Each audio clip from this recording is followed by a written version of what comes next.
Reference frame पहला लिखना है, रेफरेंस फ्रेम।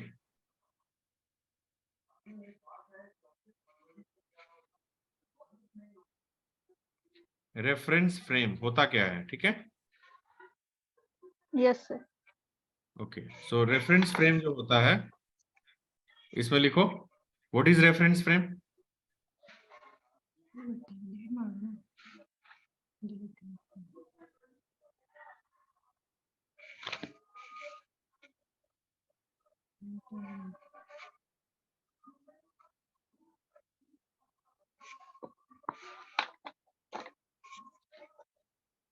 हो गया sir.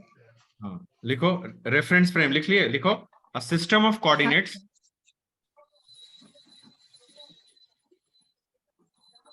a system of coordinates,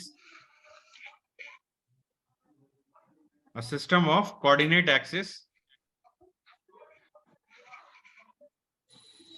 which defines system of coordinate axis which defines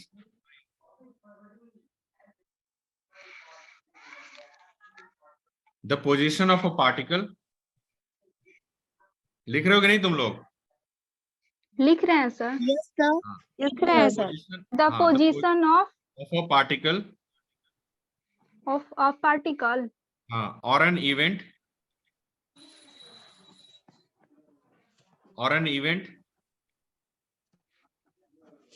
in 2 or 3 dimension, in 2 and 3 dimension,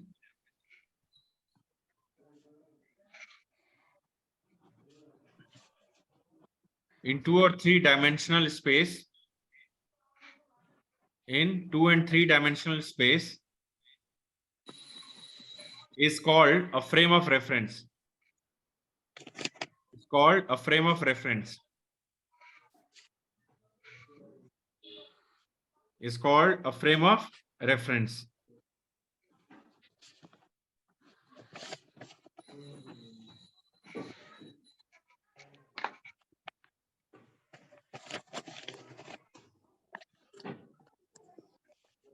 Is called a frame of reference. क्या मतलब है इसका, देखो बोर्ड पे ध्यान से। सपोज मान लो मेरा ये एक्सिस है, ठीक है, ये तुम्हारा एक्सिस है, ये तुम्हारा एक्स एक्सिस है, ये वाई एक्सिस है, ठीक है। अब कोई इवेंट इस जगह पे हुआ, इस पॉइंट पे, मान लो इस पॉइंट पे कोई इवेंट है, पॉइंट पी पे कोई इवेंट हुआ, तो इसको कौन सा कोऑर्डिनेट से डिनोट करोगे? इसको अगर इंफॉर्मेशन चाहिए तो X Y Y, X Y से कोई भी इंफॉर्मेशन जो है, तुम इस इवेंट को, पॉइंट पी पे जो कोई भी घटना इवेंट हो रहा है, उसको तुम जो है कर सकते हो, ठीक है। तो कहने का मतलब ये हुआ कि अगर कोई 2 डायमेंशनल में इवेंट हो रहा है, मान लो किसी एक प्लेन में हो रहा है, किसी एक सर्कल में कोई इवेंट हो रहा है, तो उसके लिए कोऑर्डिनेट एक्सिस क्या चाहिए? एक्स और वाई, है ना। उससे तुम उसको रिप्रेजेंट कर सकते हो, उसके बारे में तुम बता सकते हो, ठीक है। लेकिन अगर मान लो अगर कोई तुम्हारा इवेंट जो है 3 डायमेंशनल जगह पे हो रहा है, 3 डायमेंशनल जगह पे होने का मतलब हुआ कि सपोज अगर तुम्हारा, अगर मान लो एक्सिस तुम्हारा ये है, ये तुम्हारा एक्स है, ये वाई है और ये जेड, तो तुम्हारा अगर कोई इवेंट पी है यहाँ पे, ठीक है, तो इसको कोऑर्डिनेट्स क्या चाहिए? एक्स वाई जेड और जेड। तुम लोग चाहो तो साथ साथ बना भी सकते हो, जो मैं बोर्ड पे बना रहा हूँ, ठीक है। तो अगर तुम्हारा कोई पॉइंट पी, जैसे मान लो कोई चीज ऐसे जगह पे हो, पॉइंट पी हवा में कहीं हो रहा है, ठीक है, तो उसको तुम लोग क्या रिप्रेजेंट कर सकते हो कि एक्स वाई जेड कोऑर्डिनेट से रिप्रेजेंट कर सकते हो। उसकी चाहो तुम वेलोसिटी हो गया, मूवमेंट हो, लीनियर मोशन हो गया, ठीक है, कोई भी मोमेंटम हो गया, कोई भी चीज कोऑर्डिनेट्स के थ्रू जो है ना, आप उसको रिप्रेजेंट कर सकते हो, ठीक है। तो कहने का मतलब ये हुआ कि रेफरेंस फ्रेम क्या है? रेफरेंस फ्रेम ये है कि a system of coordinate axis, system of coordinate axis का मतलब हो गया एक्स वाई प्लेन हो, एक्स वाई जेड प्लेन हो, तो सिस्टम ऑफ कोऑर्डिनेट एक्सिस अगर होगा, ठीक है, जिसको हम एक पोजीशन को डिफाइन कर सकें, किसी के पोजीशन को हम डिफाइन कर सकें, बता सकें, ठीक है। इसका पोजीशन एक पार्टिकल का, एक इवेंट का, मतलब वहां पर मान लो कोई एक पार्टिकल है पॉइंट पी पे, इस जगह पे, है ना, इस जगह पे जहां मेरा देख रहे होगे, मेरा कर्सर जहां मोटा हो रहा है, या फिर इस जगह पे, या फिर कहीं पे मान लो कि तुम्हारा इवेंट हो रहा है या कोई पार्टिकल है, तो उसको हम एक्स वाई, मेरा कर्सर देखो, एक्स वाई जेड से हम इसको रिप्रेजेंट कर सकते हैं। तो जब हम उसको Yes, X sir. Y Z से रिप्रेजेंट कर सकते हैं, तो इसका मतलब ये होगा कि इस पूरी की पूरी इंफॉर्मेशन इस कोऑर्डिनेट एक्सिस के पॉइंट पी के बारे में हमको मिल सकता है। तो ऐसे कोऑर्डिनेट एक्सिस को हम क्या बोलेंगे? रेफरेंस फ्रेम बोलेंगे। क्या बोलेंगे इसको? Reference रेफरेंस फ्रेम बोलेंगे, ठीक है। जैसे मान लो अगर इसका एक पोजीशन वेक्टर लेना है, यहां से मेरा उंगली देखना, ठीक है। मेरा एक पोजीशन वेक्टर देखो, सपोज मान लो ये पॉइंट पी है, यहां से मैंने ओरिजिन से जोड़ दिया, तो ये मेरा क्या होगा? आर वेक्टर होगा। दिख रहा है क्या होगा? आर वेक्टर होगा। और इस पोजीशन वेक्टर आर को हम किससे रिप्रेजेंट कर सकते हैं? ध्यान दो, एक्स आई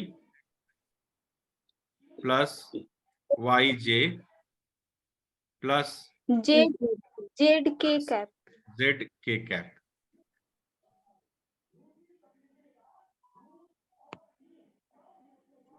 ठीक है, Yes, sir. तो ये लिखते जाना साथ साथ, ठीक है। तो ये हमारा एक्स आई। तो अब तुम देखो, यानी कि किसी का एक पोजीशन वेक्टर के लिए हमें क्या होगा? एक्स आई वाई जे और प्लस जेड के हम इसको रिप्रेजेंट कर सकते हैं, है ना।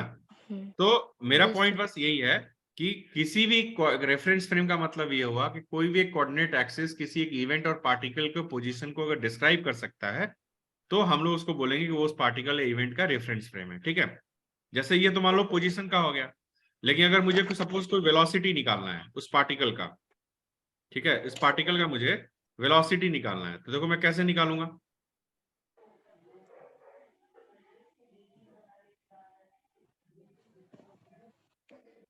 ध्यान देना, तो मैं कैसे निकालूंगा? सपोज मान लो मेरा आर जो है, आर जो है वो क्या है? आर जो है मेरा, देखो ये है आर जो है वो क्या है? X I plus Y J plus Plus Z के। Z तो मेरा वेलोसिटी क्या होगा? ये होगा velocity will vector D R by D T, be. Yes, sir. होगा. ठीक है। तो इसका मतलब हो जाएगा मेरा simply D X by D T I plus Y J D Y by D T J Yes, plus sir. D Z by D T K cap. ये क्या हो गया? तो Yes, इसका मतलब sir. हम इसका वेलोसिटी भी डिस्क्राइब कर सकते हैं, है ना। अब देखो, Yes. अगर मैं इसका वेलोसिटी डिस्क्राइब कर सकता हूं, तो इसका मतलब ये हुआ कि मैं इसको ऐसे भी लिख सकता हूं। देखो कैसे, इसका मतलब वेलोसिटी मेरा हो जाएगा, वेलोसिटी हो जाएगा V X I plus V Y J plus V Z के। लिखते जाना ये, ठीक है, वी जेड के। यानी कि वी एक्स बराबर क्या हो गया? डी आर जो है तुम्हारा D X by D T, और वी वाई क्या हो गया? D Y by D T, और वी जेड क्या हो गया? D Z by D T. अगर कंपेयर करोगे तो X component of velocity, Y component of velocity और जेड कंपोनेंट ऑफ वेलोसिटी तुम लोग को मिल जाएगा इसमें, ठीक है। तो ये तुम अगर तुम्हारा कोई रेफरेंस फ्रेम होगा, तो इसको हम लोग इसके सारे इंफॉर्मेशन, पोजीशन हो, वेलोसिटी हो, उसी तरह से एक्सेलरेशन क्या हो जाएगा। अब एक्सेलरेशन को देखो, एक्सेलरेशन क्या हो जाएगा? लिख लियो ना सारे? Yes sir. हाँ, जो लोग नहीं लिख Yes, रहे हैं, sir. जो लोग Yes, ऐसे sir, लिख फॉर्मेलिटी लिए के हैं। लिए, जो लोग फॉर्मेलिटी के लिए मेरा क्लास करते हैं, उनको आने की जरूरत नहीं है, ठीक है। और जिनको सच में सीखना है वही बस क्लास करे मेरा। एक्सेलरेशन बराबर, देखो एक्सेलरेशन बराबर क्या हो जाएगा? सिंपल है, एक्सेलरेशन बराबर हो जाएगा D V by D T, yes ठीक। यानी कि D square R by D T square. तो यहां से तुमको एक्सेलरेशन निकल जाएगा, ठीक है। तो a बराबर क्या हो जाएगा, dvx by D T, dvy by D T, dvz by D T, यानी कि a बराबर हो जाएगा axi, ayj और azk। ठीक है, इस तरह से तुम्हारा क्या हो जाएगा, एक्सेलरेशन भी निकल जाएगा। ठीक है, सर इसको जैसे एक और चीज बोलते हैं। वेलोसिटी उसी तरह ये भी निकालेंगे, है ना? हाँ, ये अब नेक्स्ट लाइन लिखो, उसके आगे एक नेक्स्ट लाइन लिखो, यस सर, बोलिए। लिखो acceleration is लिखो। double differentiation of velocity. हाँ, तो अब लिखो कि a reference frame, लिखो reference frame with 4 coordinates, a reference frame with 4 coordinates, reference frame with 4 coordinates, कौन से 4 coordinates, x, वाई जे, x, y, z और टाइम t। ये क्या है, टाइम है। अगर हम चारों को ले आएंगे, चारों कोऑर्डिनेट को टाइम के साथ, तो इसको हम लोग बोलते हैं स्पेस टाइम फ्रेम। क्या बोलते हैं इसको, स्पेस टाइम फ्रेम। क्या बोलते हैं इसको, देखो इसको बोलते हैं स्पेस टाइम फ्रेम। ठीक, इसको लिखो स्पेस टाइम फ्रेम, लिख है लिए ना? सर। हाँ, राइटिंग हो इसलिए गया। बेकार हो रही है क्योंकि उंगली से लिख रहे हैं हम लोग इसको। ठीक है, इट्स ओके सर।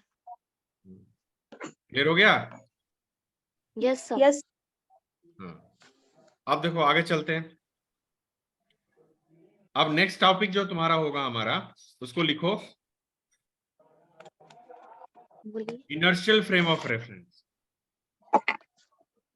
उसका टॉपिक का नाम क्या होगा, इनर्शियल फ्रेम ऑफ रेफरेंस। इसको हम लोग जो है कल हम लोग इसको स्टार्ट करेंगे। ठीक है, कल सेम टाइम पे मेरा क्लास होगा। ठीक है, यस सर।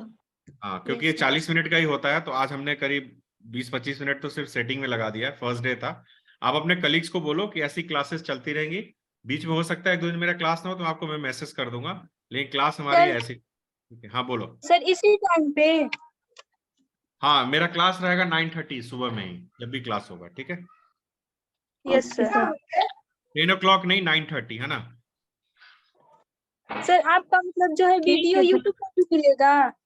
क्या सर आपका वीडियो मतलब यूट्यूब पे भी मिल सकता है? मिलेगा, जिस दिन नहीं मिलेगा उस दिन मैं यूट्यूब वीडियो ही क्लास में चला दूंगा मैं। ठीक है, okay sir. Okay sir. Okay sir. Okay ठीक है, सर। किसी कोई डाउट है? No sir. वो no sir. Sir. Yes sir, एक डाउट है सर। हाँ बोलो। सर वही एग्जाम कब का एक्सपेक्टेशन है होने वाला है, 21 से बाबू 24 मुझे नहीं वाला? पता, इसका सवाल का जवाब तुम लोग ग्रुप में पूछते हो, मैं नहीं जब दे पाता हूँ क्योंकि हमें खुद नहीं पता होता है।